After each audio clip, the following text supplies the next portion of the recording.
So I'm really excited today. I've been doing a few kind of me and two other people. So it's a bit interesting. I do panel shows with 4 people and normally 1-to-1. So these keep me on my toes, I can tell you that. And we're sat down with 2 absolute legends today. So let's find out a little bit more. We sat down with Ian and Kezra from Conversations Worth Having. Conversations Worth Having is a community they are creating to empower and accompany people on their journey to a better experience of life through the power of good conversation. And we are on a podcast which involves conversation, so this should be a good setup for it. Welcome to the show, guys. How are you? How are you, Ian? It's great to see you today. I'm really well, thanks, Owen. Yeah, it's the weather's crowded in a little bit here, but we've had such a glorious spring, so I've kept that energy up even though the weather's a bit grim today.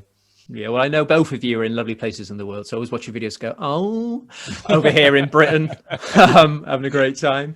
Speaking of nice weather, you're in a nice place in the world as well, aren't you, Kezra? How are you today? Hi, I'm great. Thank you so much. I'm so happy to be here and so excited for our conversation today. I'm in beautiful Tuscany and the weather has clouded over slightly, but it has been, just glorious weather. I heard it's been snowing in Blighty.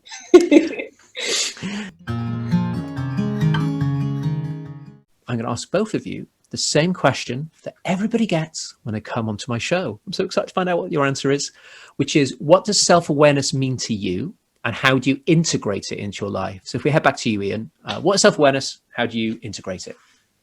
Okay, so I think there are 2 aspects of this for me. The first is about what really present moment awareness. What am I aware of right now?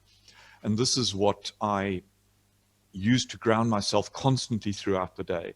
And what I ask myself there, what I examine are, what are my senses, my current thoughts and feelings in the moment? And in fact, one of my sort of learning methods is I print signs out and stick them up around my apartment because I like to embed knowledge. If I feel like I've embedded a particular point, I take that sign down, replace it with another one. So straight over to you, Kezra. What does self-awareness mean to you and how do you integrate it? Yeah, absolutely. I agree with Ian that for me as well, there's definitely a few aspects.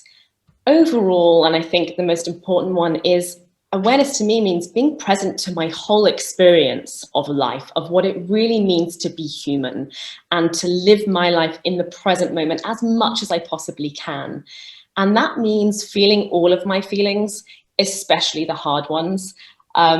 I've realized more and more, and I think, or should I say, life has taught me more and more recently that the more I break open to life, the more I break open to allowing myself to feel everything so deeply, as painful as that can possibly be sometimes, that actually that is the true path to awareness. That brings I've heard that story a lot of times. It still really makes me very, very emotional because I'm listening and I can hear the impact. And that's not just because I know it, I'm hearing it, I'm listening. And that's, that creates depth, that creates connection, and that creates a genuine response, not me going, oh, well, I know all about childhood trauma and this is what you need to do. It's that, no, I feel what I'm empathetic and I can bring compassion to the table. And that's where the growth and joy and connection occurs. That's beautiful. Thank you so much. And now you've got me questioning my podcasting skills. Oh no, what do I do when I'm listening? But yeah, it's really powerful. You're spot on because I've been doing this for a long time and I try and think about how I listen. I feel like, am I attentive enough? Do I hold the space in the right way? I'm always just making sure that I'm aware of that. I think it's really important just to check in, no matter what. Yeah, I think there's 2 parts to that. I think it depends on the conversation. I think that, it's about coming with a sense of presence, the intention to show up and honor the other person. I think that's the main intention of a conversation, really is, how can I show up for the other person and love the other person and be here with my full presence, compassion, and to honor their needs fully and to give that time and attention with my whole presence. To learn and to grow when we offer up what we don't know and where we are struggling with things. And to just be very open and honest about that and say, I'm sorry, actually it's painful for me that I can't relate and I'd like to be able to, so help me.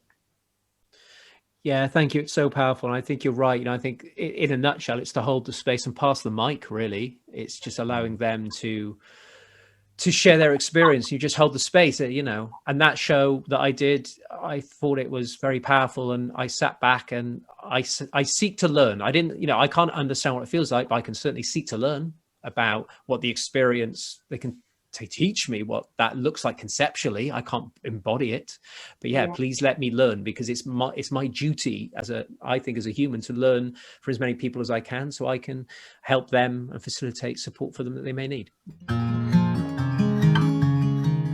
So much for having us. It's been such a joy. Honestly, these few hours have gone by so fast that I'm shocked to look at the time. Like, I can't believe it's that time. It's just been so joyful. Yeah. Thank you. Yeah, really amazing. powerful stuff, and I've enjoyed every minute of it. Thank you so much for having us. Me too. No problem. Thank you very much.